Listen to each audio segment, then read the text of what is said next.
Sveiki, šiandien papasakosiu, kaip naudojant Camera Raw Color Mixing įrankį galima būtų labai nesunkiai sutvarkyti odos atspalvį. Atsidarius Camera Raw, einam į apačią, ten matysit Color Mixer skiltį, ją atsidarius mes pirmiausiai naudosim Mixer skiltį ir jinai veikia gana paprastai.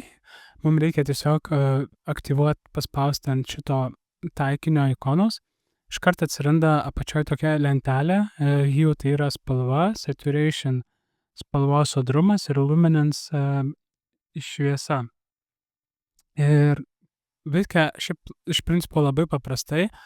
Mums tai reikia, norint dabar konkrečiai, jeigu dirbti su veido oda, aš tiesiog pasirinkęs Hue skiltį, tai yra spalvos, paspaudžiu ant jo kaktos ir galiu reguliuoti į kairę arba į dešinę, kokios noriu spalvos atspalvio intensyvesnio. Tai tarkim, jeigu yra tokie žalesni veidai, aš galiu į kairę pusę šiek tiek patraukti ir duoti šiek tiek tokio ružavesnio atspalvio. Tada saturation, tai tai spalvos intensyvumas, tas irgi labai padeda gerai susibalansuoti odos spalvą. Jeigu per daug ryški spalva odos, aš galiu šiek tiek lengvai patraukęs į kairę pamažinti. Ir luminance tai yra šviesumas, tai aš galiu pakoreguoti šviesumą. Jeigu noriu šiek tiek dar patamsinti veido odą, aš galiu irgi į kairę patamsinti arba į dešinę priklausomai nuo situacijos pašviesinti. Ir visus šios atliktus pokyčius labai nesunku palyginti. Tai yra, kur Color Mixer skiltį akytė, aš ją galiu įjungti, išjungti ir pasižiūrėti. Tai iš tiesų skirtumas padaręs šiuos kelis dalykus labai, labai skiriasi, jaučiasi, kaip buvo prieš, toks šiek tiek žalsvas atspalvis ir tapo daug natūralesnis. Tai mano patarimas, naudojant šį įrankį Color Mixer, labai gerai pirmiausiai pastebėti, ką konkrečiai reiktų pataisyti ir net nebūtina išnaudoti visas tris opcijas – Hue, Saturation ar Luminance. Tai šis įrankis, jisai iš tiesų taip gana intuityviai ir labai nesudėtingai veikia ir aš net papildomai galiu naudojantis tą įrankį ir kitas nuotraukai esančias spalvas keisti. Tarkim, galiu atkreipiu dėmesį jo esančią maikę, jinai šiek tiek yra išblukus, tai aš tiesiog pasirinkęs Saturation opciją, užėjęs ant maikės aš galiu į dešinę patraukti ir jinai iškart tampa ryškesnė. Tada aš galiu, jeigu matau, kad fonas, aš galiu irgi foną šiek tiek paryškinti.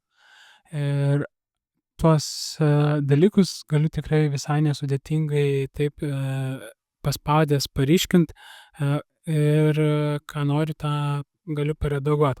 Kitas labai svarbus dalykas, tai tam Color Mixer skiltį yra dar toks dalykas kaip Point Color. Šitas leidžia mums išsiimti specifines vietas spalvos.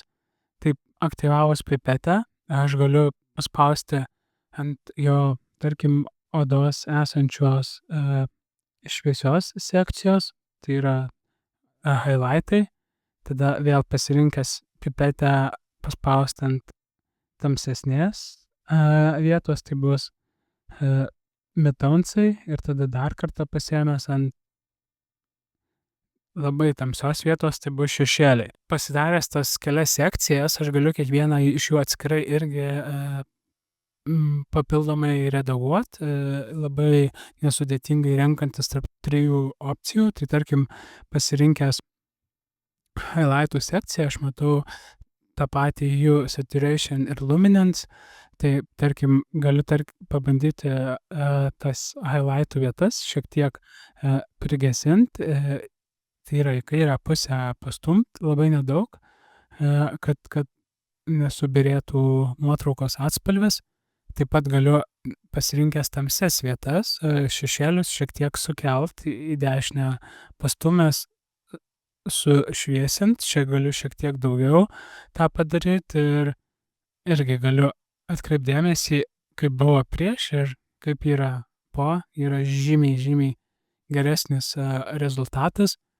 Ir tą patį hue, saturation, viską aš galiu atitinkamose sekcijose kontroliuot. Tarkim, pasiėmęs vidutinius, aš galiu pasižiūrėt su saturation, galiu šiek tiek saturation, jeigu man reikia, dar vos pakelt. Visai nemažai dalykų padariau su šia nuotrauka ir iš tiesų norint atkartot visus šiuos nustatymus sekančiai nuotraukai, man iš tiesų yra labai nesunkus dalykas, tai aš tiesiog galiu nukopijuot šitos nuotraukos padarytus visus nustatymus. Pasirenku 3 taškelius ir paspaudžiu copy edit settings nustatymą ir realiai visi nustatymai, ką mes čia padarėm, jie nusikopijavo. Dabar šitą išjungsiu nuotrauką ir įsijungsiu sekančias 2 nuotraukas iš panašios fotosesijos. Taigi įsijungiau sekančias 2 nuotraukas ir aš tiesiog jas galiu pasižymėt, paspaust Ctrl ir pažymėt abi nuotraukas ir tada paspaust ant tų pačių 3 taškelių ir galiu pasirinkt paste edit settings. Ir viskas. Šitie nustatymai užsidės automatiškai. Tai aš juos galėčiau dar paredaguot pagal norą, bet iš principo jie užsidėjo visiškai nesudėtingai. Tai iš tiesų labai palengvins jum darbą su redagavimu, ypač atspalvių odos, kas labai svarbu yra norint sutvarkyt nuotrauką ir atiduot gražią nuotrauką klientui. Tai labai rekomenduoju išbandyti šitą Color Mixer funkciją. Manau, pravers jum darbe ir pamatysit, net patys nustebsit, ant kiek nesudėtinga norint gaut labai gerą rezultatą. Ir kitas svarbus dalykas, norint dirbti su šito Color Mixer įrankiu, galima tą daryti ir Photoshop aplinkoje. Atsidarę šią nuotrauką Photoshop aplinkoje, aš norėčiau irgi paredaguot šitos nuotraukos modelio veido odos atspalvį. Tai pirmiausia, reikia pasidaryti man kopiją sluoksnio, paspaudžiu dešinį mygtuką, pasirinku Duplicate Layer, tada einu į viršuje filter, konvertuoju į pirmiausiai Smart filtrą ir tada sekantis žingsnis vėl einu į filter ir paspaudžiu Camera Raw filter. Ir atsidarius Camera Raw, aš esu jau Color Mixer skiltai, pasirenku taikinį ir jeigu aš paspausiu ant jos odos, norėsiu pirmiausiai jų pataisyt. Pirmas dalykas, ką atkreipiu dėmesį, tai taip pat, kadangi jos megztinis yra panašaus atspalvio, tai jisai taip pat keičia spalvą. Tai dabar kol kas aš nekreipiu dėmesio į tą megztinį, paskui Photoshop aplinkoje aš tą galėsiu sutvarkyt. Taip pat galiu ir saturation pakontroliuot, šiek tiek luminance patamsint, gal netgi šiek tiek odą būtų galima. Tai padariau korekcijas ir pasikeitė, aišku, ne tik tai jos atspalvis, bet ir megztinio atspalvis. Ir jeigu mano noras yra, kad būtų tik tai oda, jos pasikeitus, o megztinis grįžtų į savo buvusią spalvą, aš paspaudžiu OK.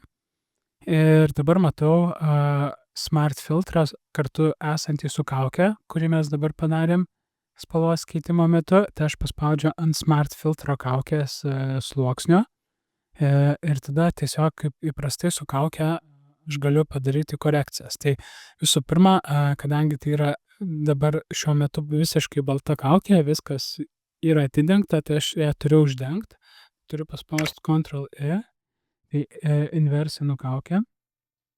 Ir kai jinai išsidengia juoda spalva, aš pasirinkęs brush įrankį, pasirenku baltą spalvą, Susižiūriu brush nustatymus, kad būtų 100% opacity, flow, smoothing, modas būtų normal ir teptuko hardness būtų 0, dydis, tai čia jau priklauso, kaip jiem patogu dirbt. Šiuo atveju aš nusistatau 300.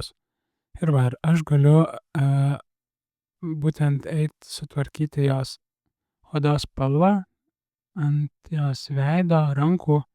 Įjungsiu, išjungsiu, aš matau, kad pavyko pakeisti jos odos spalvą ir jos megztinis liko tokios originalios spalvos, kaip ir buvo.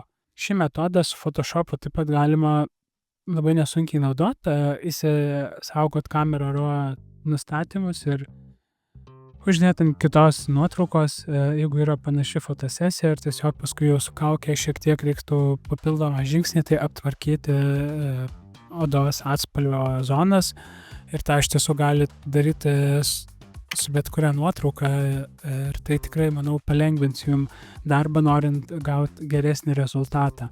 Tai rekomenduoju išbandyti šią techniką, pasidalinkite, kaip sekėsi ir susitiksim kituose epizoduose. Iki.